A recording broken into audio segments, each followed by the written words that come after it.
بلا تاخیر آپ سے مخاطب ہوتے ہیں وطن عزیز کے نامور مناظر، مدرس، مفتی، مرکزی جمعیت اہل حدیث پاکستان کے مرکزی رہنما جناب مفتی مبشر احمد ربانی حفظہ اللہ تعالی۔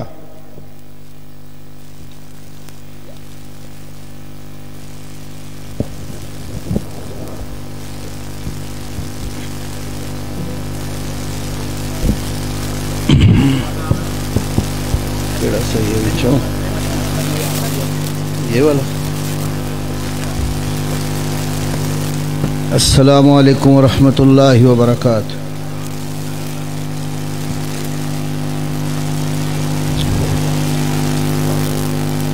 الحمد للہ رب العالمین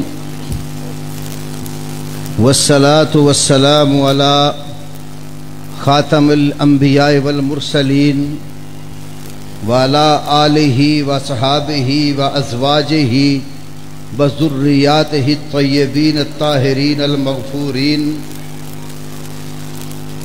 اما بعد فاعوذ باللہ السمیع العلیم من الشیطان الرجیم من حمزہ ونفخہ ونفثہ، بسم اللہ الرحمن الرحیم۔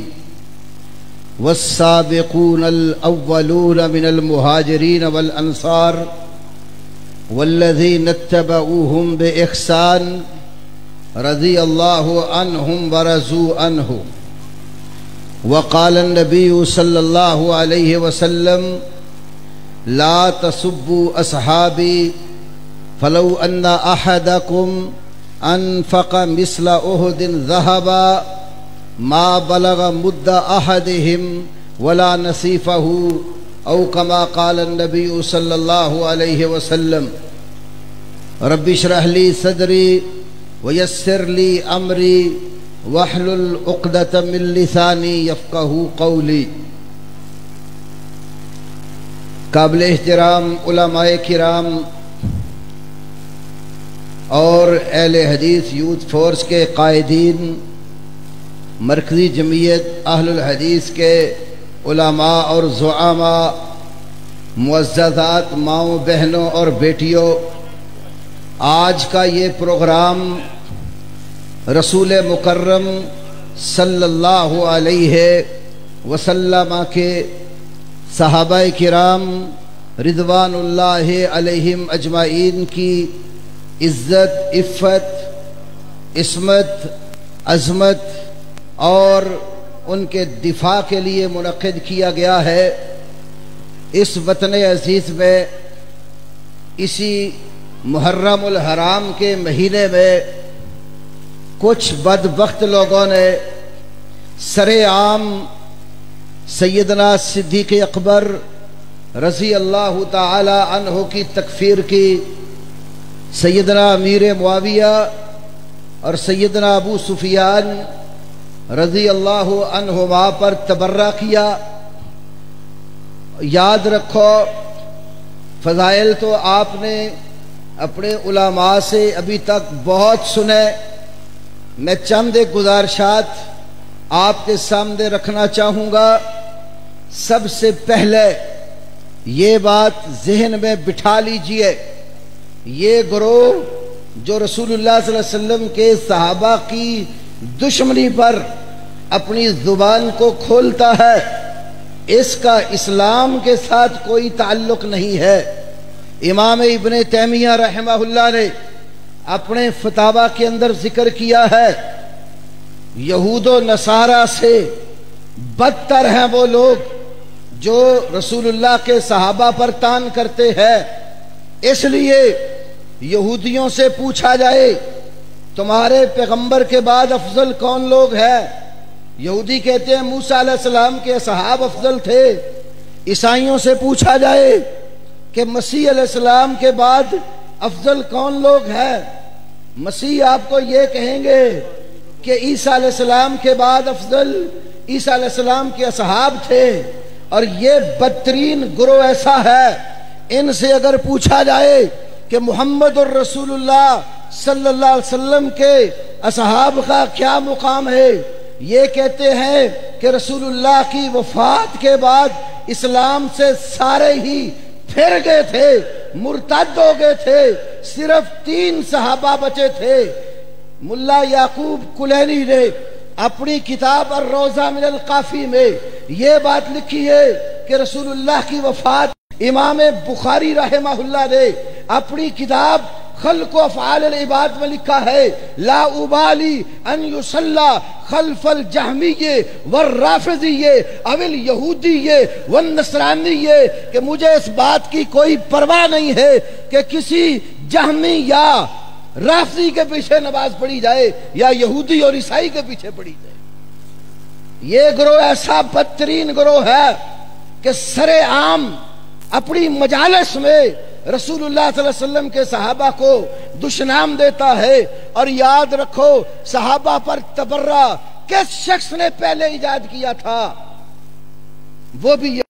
اور حافظ ابن حجر اسقلانی علیہ رحمہ نے فتح الباری شرح صحیح بخاری میں امام بخاری رحمہ اللہ نے مختصر سی جو حدیث نقل کی کہ سیدنا علی رضی اللہ تعالیٰ عنہ کے پاس کچھ زندیق لائے گئے، حضرت علی نے حکم دیا کہ ان کو آگ میں جلا دیا جائے۔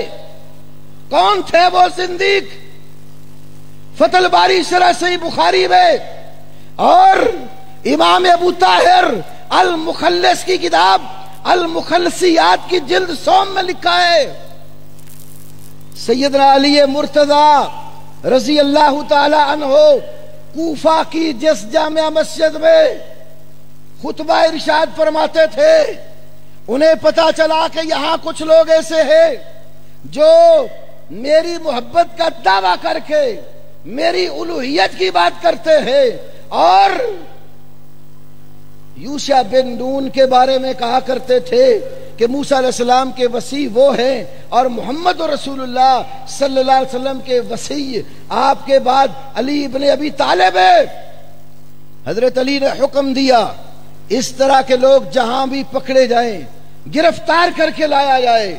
حضرت علی کے پاس کچھ لوگ گرفتار کر کے لائے گئے، آپ حضرت علی کے سامنے وہ کہتے ہیں، علی ہمارا ایمان ہے انت خالقنا و مالکنا و رازقنا، علی تو ہی ہمارا خالق ہے، تو ہی ہمارا مالک ہے، تو ہی ہمارا رازق ہے۔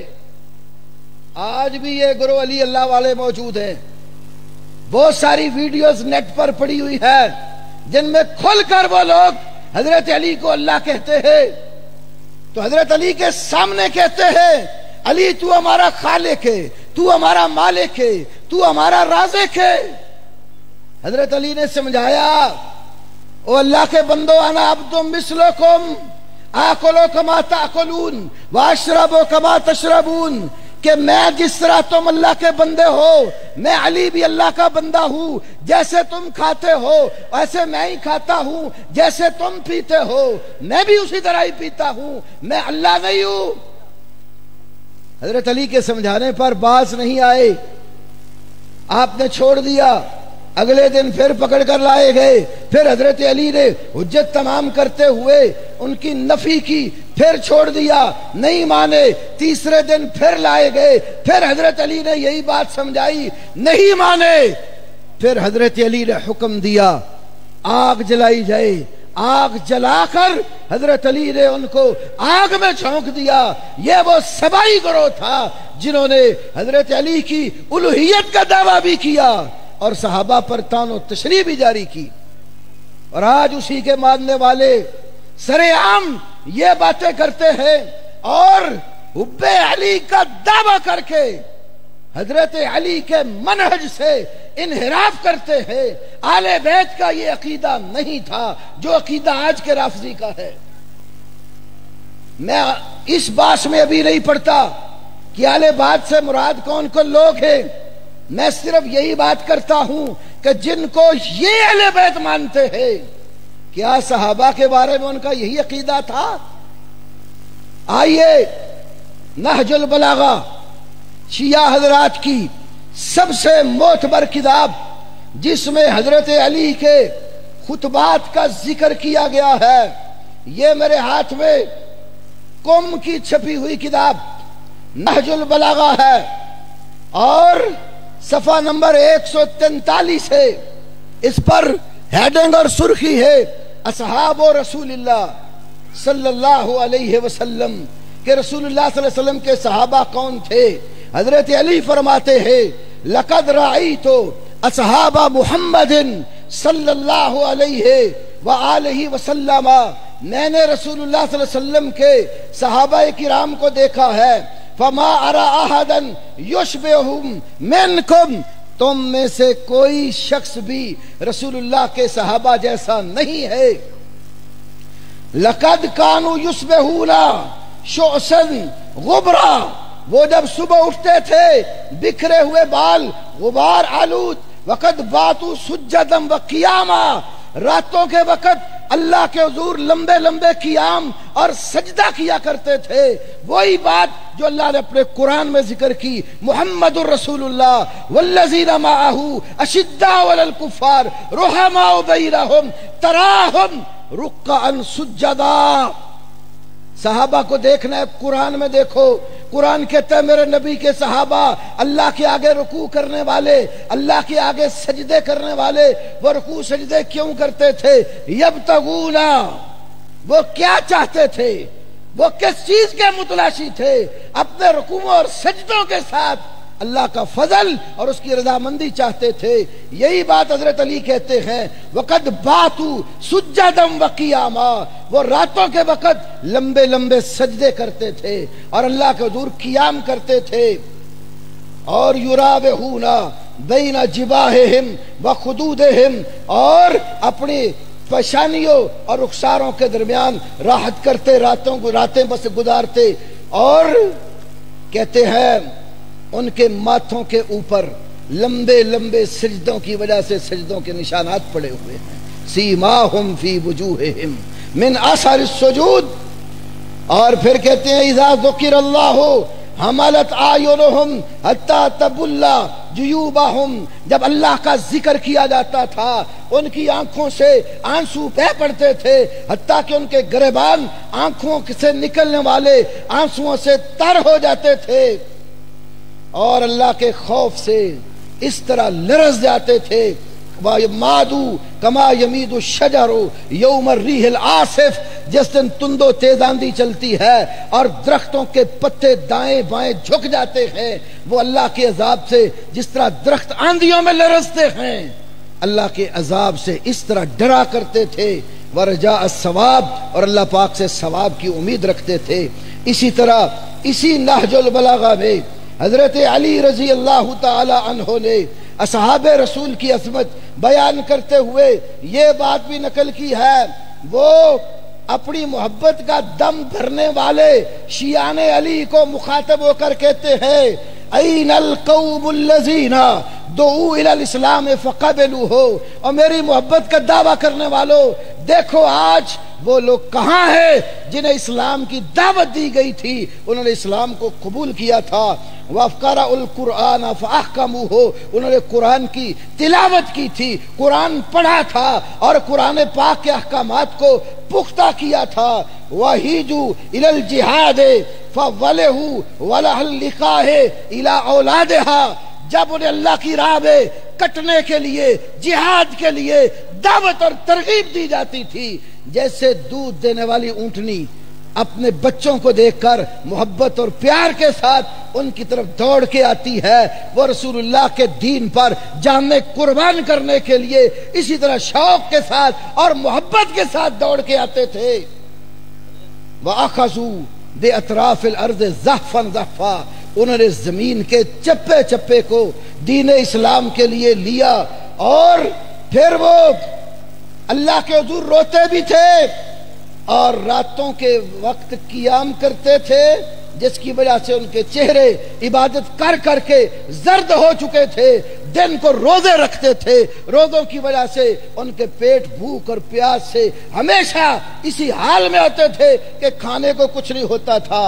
ان کی صفتیں بیان کر کے حضرت علی کہتے ہیں اولئک اخوانی، یہ وہ میرے بھائی ہیں جنہوں نے محمد رسول اللہ کا دین قبول کیا ہے، لمبے لمبے قیام کیے ہیں، سجدے کیے ہیں، راتوں کو عبادت کی ہے، دن کو جہاد کیا ہے، روزے رکھے ہیں، رسول کے حکم پر جانیں قربان کرنے والے تھے۔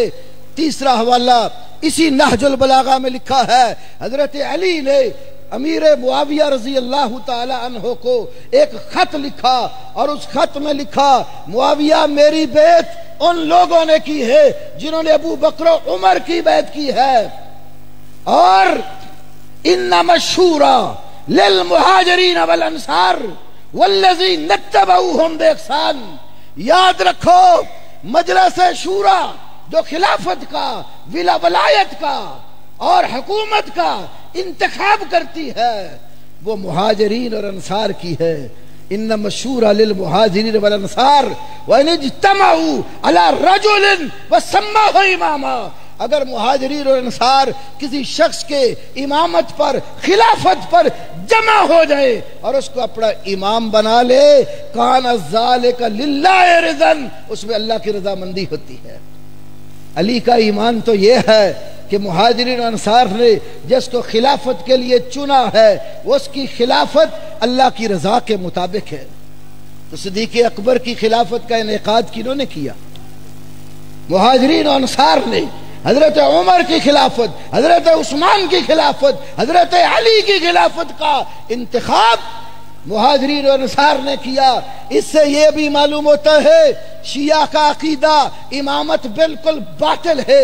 اس کی وجہ ہمارے ہاں اسلام کے 5 رکن ہیں، مسلمانوں کے ہاں اسلام کے 5 رکن ہے، شہادتین کا اقرار، نماز، روزہ، حج اور زکوٰۃ۔ اس قوم کے ہاں بھی 5 ہی ہیں، لیکن وہ یہ نہیں ہیں۔ ان کے ہاں 5 رکن کیا ہے؟ توحید، عدل، نبوت، امامت اور معاد۔ امامت ان کے عقیدے کا مسئلہ ہے، اور وہ کہتے ہیں امام وہ ہوتا ہے جو اللہ کی طرف سے مقرر کردہ ہو۔ نہج البلاغہ ہمیں سمجھاتی ہے حضرت علی کا یہ ایمان نہیں تھا۔ علی کا ایمان یہ تھا کہ امامت اور خلافت یہ شورئی نظام ہے، اور مجلس شورا جس کا انتخاب کرتی ہے وہ امام ہوتا ہے۔ اور آئیے لگے ہاتھوں ان کے 11ویں امام کے صحابی ابراہیم قمی کے بیٹے علی بن ابراہیم قمی کی تفسیر قمی سے ایک حوالہ بھی عرض کرتا ہوں، اور اس حوالے کے ساتھ ایک واقعہ بھی آپ کے گوش گزار کروں۔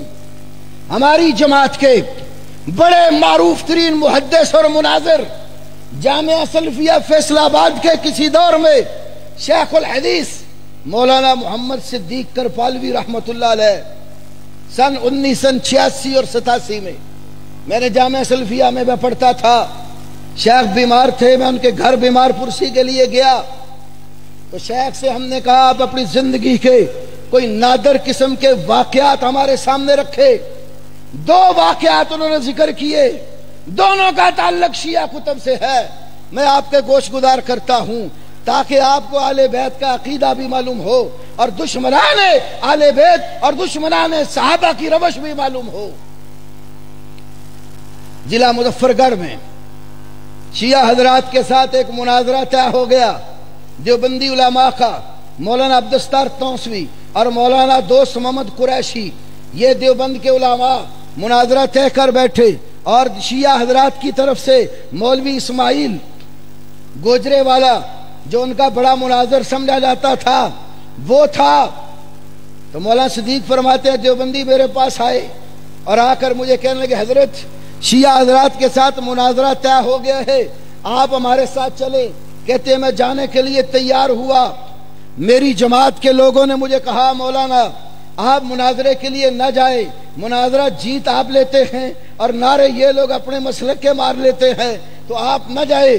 مولانا صدیق فرمانے لگے میری جماعت کے لوگوں، صدیق ان لوگوں کے لیے نہیں جا رہا، صدیق ابو بکر صدیق کی خلافت کے لیے جا رہا۔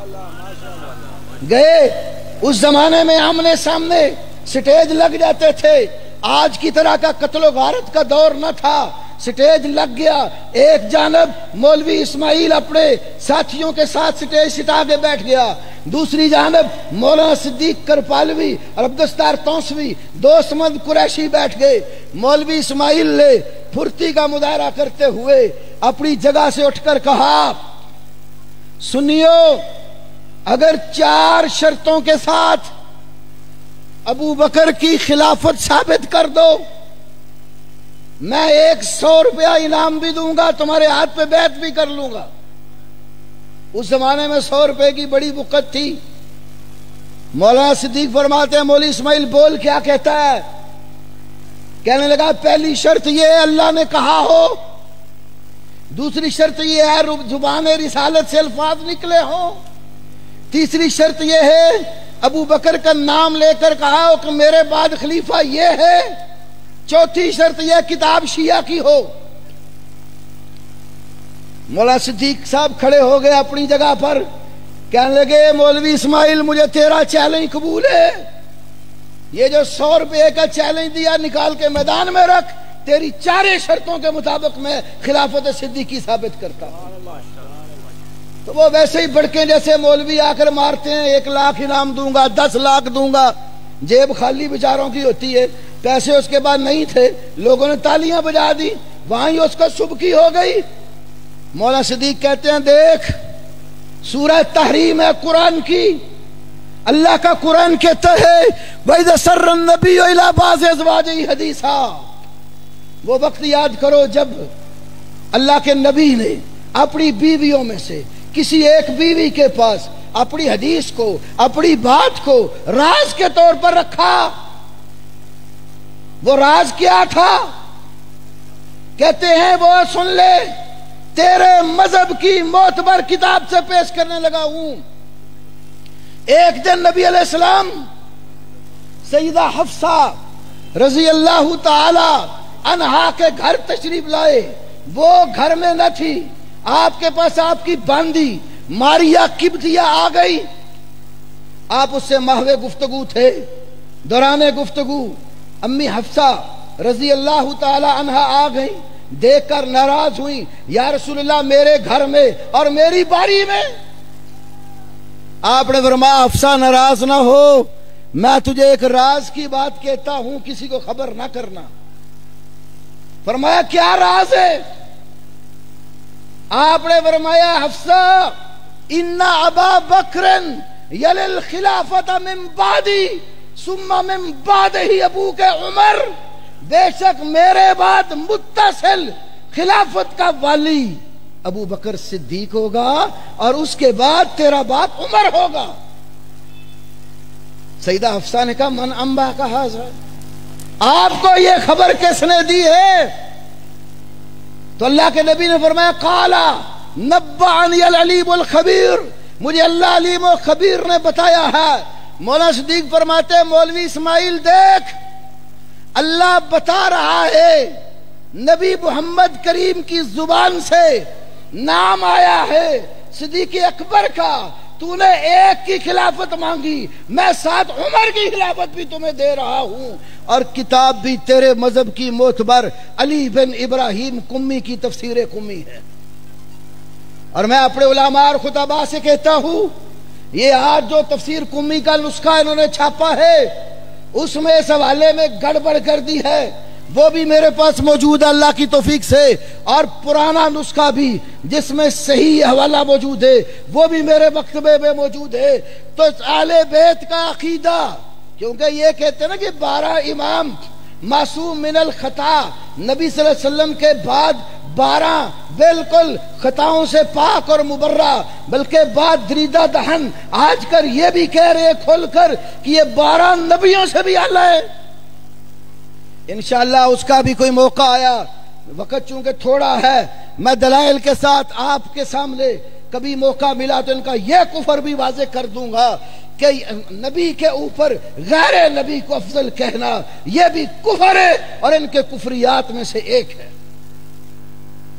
تو حضرت ابو بکر صدیق کے بارے میں جنہیں تم اہل بیت کہتے ہو، ان میں سے ایک امام محمد باقر جو علی زین العابدین کے بیٹے حضرت حسین کے پوتے ہیں.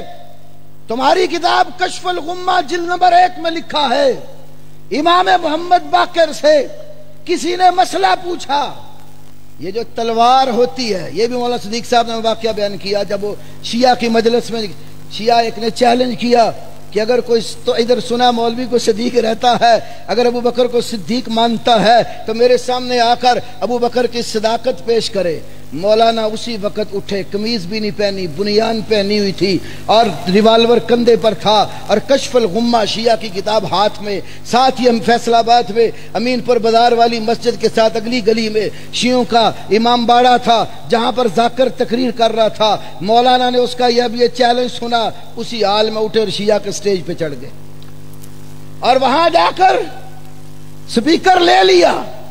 جو باتیں بیان کی ان میں سے ایک یہ تھی, کہتے ہیں میں کشف الغمہ پڑھ رہا تھا, ساتھ لے گیا. میں نے کہا ذاکر تو نے صدیق کو آواز دی ہے کہ ابو بکر صدیق کی صداقت مانتا ہے تو میرے سامنے آ کر صداقت پیش کرے. اب صدیق آ گیا ہے اور تیری مجلس میں اتنی دیر تک واپس نہیں جائے گا جب تک ابو بکر کی صداقت پیش نہ کرے. پھر یہ والا پیش کیا, کہنے لگے امام باقر سے کسی نے مسئلہ پوچھا, یہ جو سونے کی تلوار ہے, تلوار اس کو سونے کی پان دینا جائز ہے یا نہیں؟ امام محمد باقر نے فرمایا ہاں جائز ہے. قد حل ابو بکر صدیق رضی اللہ تعالی عنہ سیفہ, یقیناً ابو بکر نے صدیق نے اپنی تلوار کو سونے کی پان دی ہوئی تھی. وہ تھا کوئی آج کے دشمنان صحابہ جیسا, کوئی شہنشاہ نقوی جیسا, وہ عابدی جیسا, آصف رضا جیسا, انہی کے وڈیروں میں سے کوئی تھا. اس نے کہا امام محمد باقر ابو بکر کو صدیق کہتے ہو, اور دشمنان صحابہ صدیق اکبر کو گالیاں دینے والوں, ائمہ اہل بیت کا عقیدہ سنو. امام باقر اپنی جگہ سے پھرتی کے ساتھ اٹھ کھڑے ہوئے, قبلے کی طرف منہ کر لیا, فرمایا نعم صدیق, نعم صدیق, نعم صدیق. ہاں میں محمد باقر علی زین العابدین کا بیٹا ابو بکر کو صدیق کہتا ہوں. ابو بکر صدیق ہے, ابو بکر صدیق ہے. فمن لم یقل لہ صدیق فلا صدق اللہ قولا لہ فی الدنیا والآخرہ. جو ابو بکر کو صدیق نہ مانے اللہ اس کی بات کو دنیا اور آخرت میں سچا نہ کرے. اسی طرح امام محمد باقر کے والد ماجد امام علی زین العابدین کشف الغمہ, اس کے اندر یہ بات بھی لکھی ہے اور بھی بڑی بڑی کتابوں میں موجود ہے. کچھ کوفی عراق کے علاقے کے رہنے والے لوگ امام علی زین العابدین کے پاس آئے اور ابو بکر عمر عثمان رضی اللہ تعالیٰ عنہ ان کی گستاخی کرنے لگے. امام علی زین العابدین نے پوچھا بتاؤ مہاجر ہو؟ کہنے لگے نہیں ہم مہاجر نہیں ہے. کہا بتاؤ انصاری ہو؟ کہنے لگے ہم انصاری بھی نہیں ہیں. فرمانے لگے پھر دھیان سے سن لو, نہ تم مہاجر ہو نہ تم انصاری ہو. تم نے مہاجر ہونے کی بھی نفی کر دی اور انصاری ہونے کی بھی نفی کر دی. میں حسین کا بیٹا علی قسم کھا کر کہتا ہوں نہ مہاجر ہو نہ انصاری, تو وہ بھی نہیں ہو جن کا مہاجرین اور انصار کے بعد ذکر ہے. قرآن میں مومن 3 طرح کے ہیں, نمبر 1 مہاجرین, نمبر 2 انصار, اور نمبر 3 انصار و مہاجرین کے لیے دعا مانگنے والے. سورۃ حشر میں فرمایا بعد میں آنے والے لوگ کہتے ہیں ربنا اغفر لنا ولاخواننا الذین سبقونا بالایمان ولا تجعل فی قلوبنا غلا للذین آمنوا ربنا انک رؤوف رحیم. علی زین العابدین کہتے ہیں کہ اللہ کہتا ہے تیسرا گروہ تو مہاجرین انصار کے لیے دعا مانگتا ہے, تو جب تو ان کو گالیاں دے رہا ہے, نہ مہاجر مومنوں میں تیرا تمہارا ذکر نہ انصار مومنوں میں تمہارا ذکر، نہ مہاجرین اور انصار کے بعد ایمان والے جو تیسرا گروہ مسلمانوں کا ہے ان کے ساتھ بھی تمہارا کوئی تعلق نہیں ہے۔ کیا ثابت ہوا؟ جو انصار و مہاجرین کو ایمان والا نہیں مانتا، ان کو گالیاں دیتا ہے، اس کا مسلمانوں کے کسی گروہ سے کوئی تعلق نہیں ہے۔ یہ حضرت علی زین العابدین کے فرمان کا مقصود ہے جو کشف الغمہ فی معرفت الائمہ بے علی بن عیسیٰ اربلی نے لکھا ہے۔ اور آخری بات عرض کرتا ہوں، چونکہ علماء کرام کی کثرت ہے اور وقت کی قلت ہے، امام جعفر صادق جن کے نام پر تمہاری فقہ جعفری ہے، وہ صدیق اکبر کے بارے میں کشف الغمہ میں لکھا فرماتے ہیں ولدنی ابو بکر مرتین، مجھے ابو بکر نے 2 بار جنم دیا ہے۔ کس طرح؟ ایک طرف ہے صدیق اکبر رضی اللہ تعالی عنہ، اللہ نے صدیق اکبر کو 3 بیٹے دیے، عبد الرحمن بن ابی بکر، عبداللہ بن ابی بکر اور محمد بن ابی بکر۔ پھر عبد الرحمن کو اللہ نے ایک بیٹی دی جس کا نام انہوں نے اپنی ہمشیرہ کے نام پر رکھا اسماء، کیونکہ ایک بہن کا نام اسماء بنت ابی بکر تھا۔ عبد الرحمن بن ابی بکر نے بیٹی کا نام اسماء رکھا، اور محمد بن ابی بکر کے گھر میں بیٹا پیدا ہوا، انہوں نے اپنے بیٹے کا نام قاسم رکھا۔ اس اسماء بنت عبد الرحمن کی شادی قاسم بن محمد بن ابی بکر کے ساتھ ہوئی۔ قاسم بن محمد بن ابی بکر مدینے کے 7 بڑے فقہاء میں سے ایک مشہور فقیہ تھے۔ تو قاسم بن محمد بن ابی بکر اور اسماء بنت عبد الرحمن بن ابی بکر دونوں کی شادی ہوئی، ایک بیٹی پیدا ہوئی، اس کا نام تھا ام فروا۔ ام فروا کی ماں ابو بکر صدیق کی پوتی، ام فروا کا باپ ابو بکر صدیق کا پوتا۔ اس ام فروا کی شادی ہوئی کس سے؟ حضرت علی کی نسل میں سے حضرت حسین، حسین کے بیٹے علی زین العابدین، علی زین العابدین کے بیٹے محمد باقر کے ساتھ، محمد باقر اور ام فروا کی شادی ہوئی تو امام جعفر صادق پیدا ہوئے۔ جس امام کے نام پر فقہ جعفری قائم ہے وہ امام، اس کا نسب نامہ تو دیکھو، ان کی والدہ دونوں طرف سے صدیق اکبر کے گھر سے تعلق رکھتی ہے، اور ان کے بعد 11ویں تمہارے امام تک تمہاری کتابوں کے بقول نسل در نسل یہ سارے اسی لڑی سے ہیں۔ اس لیے امام جعفر صادق کہتے ہیں مجھے تو صدیق اکبر نے 2 بار جنم دیا ہے۔ اور عبداللہ ابن عباس رضی اللہ تعالی عنہ وہ بھی رسول اللہ کے خانوادے سے تعلق رکھتے ہیں، بے شمار کتب عقائد میں بات ہے، وہ کہتے ہیں اللہ نے صحابہ کی بخشش کا اعلان کیا ہے اور ہمیں استغفار کرنے کا حکم دیا ہے، حالانکہ اللہ کو پتا تھا میرے بعد یہ آپس میں لڑ بھی پڑیں گے، اس کے باوجود اللہ نے کہا ان کے لیے بخشش کی دعا مانگو۔ یہ کتاب شریعہ للاجری میں شرح اصول اعتقاد اہل سنہ والجماعہ امام ہبۃ اللہ تبری کی اس میں بھی، امام ابن تیمیہ نے صارم المسلول میں بھی، منہاج السنہ میں بھی اس کو ذکر کر کے اس کی سند کو صحیح قرار دیا۔ تو ائمہ اہل بیت جس قدر بھی تھے وہ حضرت ابو بکر صدیق، حضرت عمر، حضرت عثمان، جمیع صحابہ کو اپنا رہبر رہنما مانتے تھے، ان سے محبت کرتے تھے، اور اہل بیت کے ساتھ جو محبت کرتا ہوگا وہ کبھی بھی صحابہ کو گالی نہیں دے گا، اور صحابہ کو گالیاں دینے والے کا تعلق اہل بیت سے نہیں ہوگا، اس کا تعلق جیسے پہلے میں نے ذکر کیا عبداللہ ابن سبا کے ساتھ ہے۔ اور یقیناً ہے اللہ رب العالمین ہمیں رسول اللہ صلی اللہ علیہ وسلم کے اصحاب کی محبت نصیب فرمائے، اور دن رات اللہ ہمیں توفیق دے ہم ہر موڑ پر، ہر موقع پر، ہر جگہ پر رسول کے صحابہ کے ترانے، ان کے فضائل، مناقب، معامد، کتاب و سنت اور مخالفین